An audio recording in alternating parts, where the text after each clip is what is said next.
جو سنگ دلی کا رویہ اپناتے ہیں، جو سنگ دل ہوتے ہیں، وہ کبھی بھی ایک دوسرے کی مدد نہیں کرتے، کبھی بھی ایک دوسرے کا احساس نہیں کرتے، بلکہ صرف اور صرف اپنا ہی احساس کرتے ہیں، انہیں دوسروں کا احساس نہیں ہوتا۔ اللہ تعالیٰ نے قرآن پاک میں فرمایا ہے، ترجمہ: اے پیغمبر، یہ اللہ کی بڑی رحمت ہے کہ آپ صلی اللہ علیہ وسلم ان لوگوں کے لیے بڑے نرم مزاج واقع ہوئے ہیں۔ مطلب یہ اللہ تعالیٰ کی ایک بہت بڑی رحمت ہے کہ نبی اسلام بہت زیادہ نرم مزاج تھے اور بہت نرمی سے لوگوں سے بات کیا کرتے تھے۔ اگر کہیں آپ صلی اللہ علیہ وسلم سخت مزاج اور سخت دل ہوتے تو یہ سب آپ کے گرد و پیش سے چھٹ جاتے۔ اب مطلب یہ کہ اگر آپ صلی اللہ علیہ وسلم جو ہے سخت مزاج ہوتے یا سخت دل ہوتے تو لوگ کیا کرتے؟ لوگ آپ کے پاس کبھی بھی نہیں آتے، کبھی بھی تبلیغ میں آپ کی جو حصہ نہیں لیتے، بلکہ کیا کرتے؟ آپ کے پاس سے ہٹ جاتے۔ تو ان کو معاف کر دو، ان کے لیے مغفرت مانگو۔ تو آپ صلی اللہ علیہ وسلم کیا کریں؟ لوگوں کو معاف کر دیں اور ان کے لیے اللہ تعالیٰ سے دعا کریں کہ اللہ تعالیٰ ان کی مغفرت کرے، اور اپنے کاموں میں ان سے مشورہ لیا کرو۔ اور کیا کرو؟ آپ جو کام کرتے ہیں ان سے لوگوں سے اس میں مشورہ لے لیا کریں، اور جب کسی کام کا عزم مصمم کر لو تو خدا پر بھروسہ کر لو، اور جب کسی کام کا عزم کر لو، ارادہ کر لو، تو اللہ تعالیٰ پہ بھروسہ کرو۔ بے شک خدا بھروسہ رکھنے والوں کو دوست رکھتا ہے، بے شک اللہ تعالیٰ بھروسہ کرنے والوں کو دوست رکھتا ہے۔ بیٹا پیج نمبر 64 کھولیے۔ حضرت موسیٰ کو اللہ تعالیٰ نے جب نبوت عطا کی تو فرمایا، ترجمہ: تم اور تمہارا بھائی دونوں میری نشانی لے کر جاؤ اور میری یاد میں سستی مت کرنا۔ دونوں فرعون کے پاس جاؤ، وہ بہت سرکش ہو رہا ہے، پھر اس کے ساتھ نرمی سے بات کرنا، شاید وہ نصیحت قبول کر لے یا ڈر جائے۔ یہ سورہ طٰہٰ کی آیت نمبر 42 سے 44 تک ہے۔ تو اللہ تعالیٰ نے حضرت موسیٰ سے کہا کہ تم اور تمہارا بھائی میری نشانی ہے، جو انہوں نے ان کو معجزات ادا کیے تھے، وہ لے کر جو ہے جاؤ، اور میری یاد میں سستی نہ کرنا، مطلب میری یاد سے غافل نہ ہونا، جو میں نے تمہیں بتایا ہے اسی کو عبادت کرنا اور مجھے یاد کرتے رہنا۔ دونوں فرعون کے پاس جاؤ، وہ بہت سرکش ہو رہے۔ فرعون تھا، اس نے کیا کیا تھا؟ اللہ تعالیٰ نعوذ باللہ بہت اللہ تعالیٰ کی جو ہے وہ سرکشی کر رہا تھا، اور بہت زیادہ جو ہے وہ ایسی ایسی حرکتیں کر رہا تھا کہ بہت ہی خراب تھا، مطلب اس کو کوئی ہدایت دینے والا نہیں تھا۔ اور تو اللہ تعالیٰ نے کہا کہ تم جاؤ، اس کا نرمی سے بات کرنا، پہلے اس سے اچھی طریقے سے بات کرنا، ہو سکتا ہے وہ تمہاری بات کو قبول کر لے، تمہاری نصیحت کو، یا ڈر جائے کہ اگر تم بات کرو تو شاید وہ قبول کرنے سے ڈر جائے۔ حضور صلی اللہ علیہ وسلم نے ہمیں صرف ہدایت اور وعظ و نصیحت کے ذریعے اخلاق حسنہ کی تلقین نہیں فرمائی۔ ہمارے پیارے نبی صلی اللہ علیہ وسلم نے ہمیں صرف یہ نہیں کہ ہدایت دے دی یہ کرو یہ کرو، یا وعظ کا فرما دیا یا نصیحت کر دی کرنا ہے آپ کو، یہ نہیں کرنا، بلکہ انہوں نے کیا کیا کہ جو کچھ سکھانا تھا اس پر عمل کر کے دکھایا۔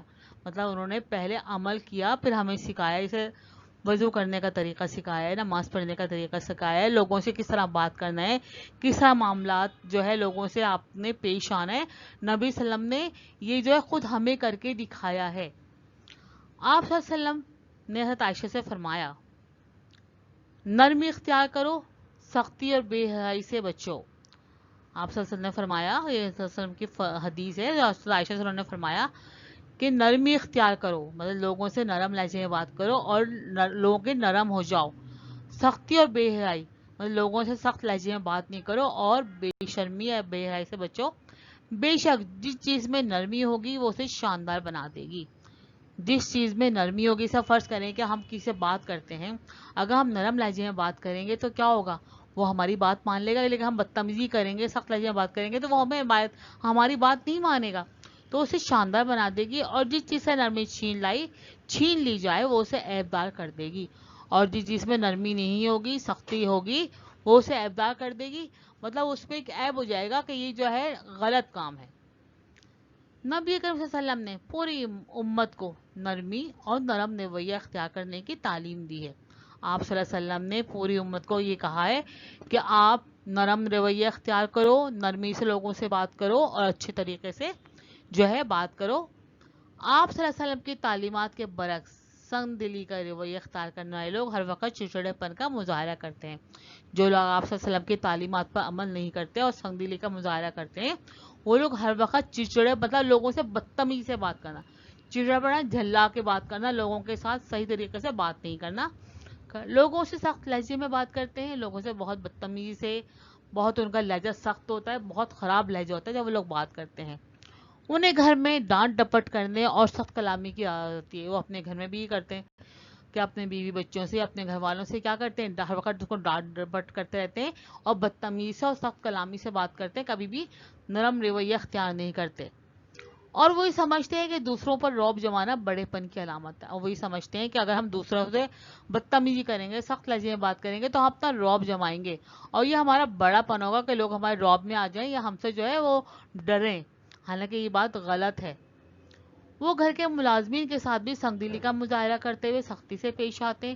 وہ کیا کرتے ہیں کہ جو ان کے گھر میں ملازمین ہوتے ہیں ان سے بدتمیزی سے بات کرتے ہیں، سخت لہجے میں بات کرتے ہیں اور سنگدلی کا مظاہرہ کرتے ہیں. اور بچوں کے ساتھ بھی سیدھے منہ بات کرنا پسند نہیں کرتے. وہ اپنے بچوں کے ساتھ بھی یہ کرتے ہیں کہ ہر وقت کیا کرتے ہیں کہ ہر وقت ان کو ڈانٹ ڈپٹ کرتے ہیں، بدتمیزی کرتے ہیں اور بچوں سے سیدھے منہ بات نہیں کرتے. جبکہ اسلام ہمیں میٹھے لہجے اور دھیمی آواز سے بات کرنے کا حکم دیتا ہے. جبکہ اسلام کیا کرتا ہے، اسلام کہتا ہے اچھے لہجے میں بات کرو، میٹھی زبان اختیار کرو اور دھیمی آواز سے بات کرو. کبھی بھی تیز آواز میں بات نہیں کرنی، چیخ کے بات کرنے کا نبی اسلام نے جو ہے ہمیں وہ جو ہے منع کیا ہے ہمیں. سنگ دلی اور سخت آواز سے بات کرنے سے سارے کام بگڑ جاتے ہیں. سخت دلی سے جو بات کرتا ہے اس سے کیا ہوتا ہے، سارے کام بگڑ جاتے ہیں. سخت آواز سے بات نہیں کرنی چاہیے. جی بیٹا، اب آپ سوال نمبر 1 دیکھیے. سوال نمبر 1 ہے سنگ دلی کا مفہوم بیان کریں. اس کا جواب ہے سنگ دلی کا مفہوم. اسلام ایک ایسے معاشرے کی تشکیل چاہتا ہے جو دنیا بھر کے انسانوں کے لیے زندگی بسر کرنے کا بہترین نمونہ ہے. ایک مومن کی زندگی عبادت، اخلاق اور معاملات سے عبارت ہے. اسی لیے اسلام نے ہمیں معاملات کے سلسلے میں واضح ہدایت دیتے ہوئے نرمی اختیار کرنے اور سنگ دل جیسی اخلاقی برائی سے منع فرمایا ہے. کسی کی اچھی بات ماننے کے بجائے صرف اپنی بات کہنا، اس پر اڑے رہنا اور اپنی بات منوانے کی کوشش کرنا سنگ دلی کہلاتا ہے. سنگ دلی کے لغوی معنی ظلم، سختی اور بے رحمی کے ہیں. سنگ دلی کرنے والے کو سنگ دل کہا جاتا ہے. بیٹا سوال نمبر 2 ہے سنگ دلی کے بارے میں پیارے وسلم نے کیا بتایا ہے. اس کا جواب ہے نبی صلی اللہ علیہ وسلم نے ہمیں صرف ہدایت اور واعظ اور نصیحت کر کے اخلاق مستقیم کی تلقین نہیں فرمائی، بلکہ جو کچھ سکھانا تھا اس پر عمل کر کے دکھایا. آپ صلی اللہ علیہ وسلم نے حضرت عائشہ سے فرمایا نرمی اختیار کرو، سختی اور بے حیائی سے بچو. بے شک جس میں نرمی ہوگی وہ اسے شاندار بنا دے گی اور جس چیز سے نرمی چھین لی جائے وہ اسے عیبدار بنا دے گی. بیٹا پیج نمبر 67 میں ہے کالم ملانا ہے. یہ آپ کا کوشچن نمبر 6 ہے. کالم الف کو کالم بے سے اس طرح ملائے کہ مفہوم واضح ہو جائے. کالم الف میں ہے ایک مومن کی زندگی عبادت. نمبر 2 ہے اللہ تعالیٰ نے آپس کے تعلقات. نمبر 3 ہے سنگ دلی کا رویہ اپنانے والے. نمبر 4 ہے مسلمان کو چاہیے اپنی ذات. اور نمبر 5 میں سنگ دلی کا انجام دنیا میں بھی برا ہوتا ہے اور بے میں ہے مضبوط کرنے کا حکم دیا ہے. نمبر 2 میں ایک دوسرے کی مدد نہیں کر سکتے. نمبر 3 آخرت بھی خراب ہوتی ہے. اخلاق اور معاملات سے عبارت ہے اور سے کسی کو نقصان نہ پہنچائے. اب آپ کو الف سے بے میں ملانے ہیں. آپ کا جو الف ہے اس طرح بنے گا ایک مومن کی زندگی عبادت، اخلاق اور معاملات سے عبارت ہے. نمبر 1 کو نمبر 4 سے ملانا ہے آپ کو، ٹھیک ہے. نمبر 2 ہے اللہ تعالیٰ نے آپس کے تعلقات ڈیش کرنے کا حکم مطلب مضبوط کرنے کا حکم دیا. نمبر 2 کو آپ کو نمبر 1 سے ملانا ہے.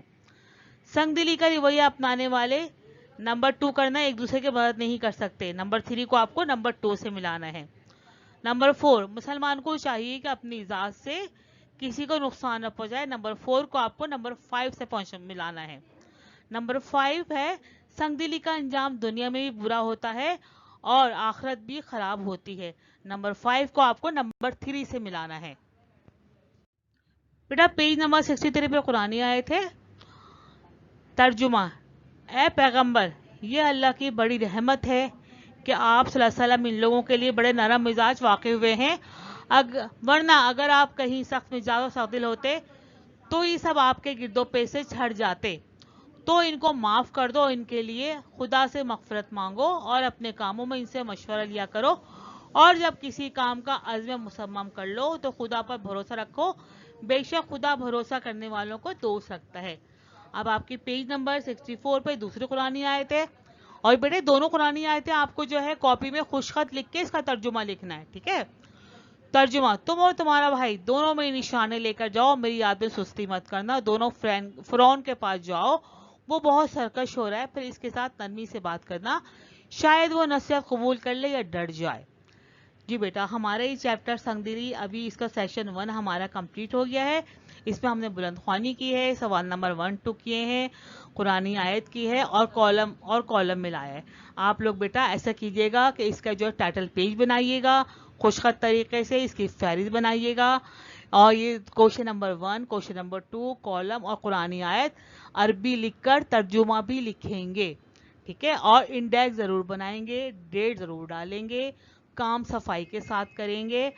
اور بیٹا جن کا کام کمپلیٹ نہیں ہے، مکمل نہیں ہے، برائے مہربانی وہ اپنا کام مکمل کر لیں گے، اور جن بچوں کی غلطیاں نکلی ہیں وہ اپنی غلطیوں کی اصلاح بھی کر لیں گے، اور جو ہے اپنا کام صفائی کے ساتھ لکھ کر یاد بھی کریں گے، ٹھیک ہے۔ اپنا بہت خیال رکھیے گا۔ اللہ حافظ، شکریہ۔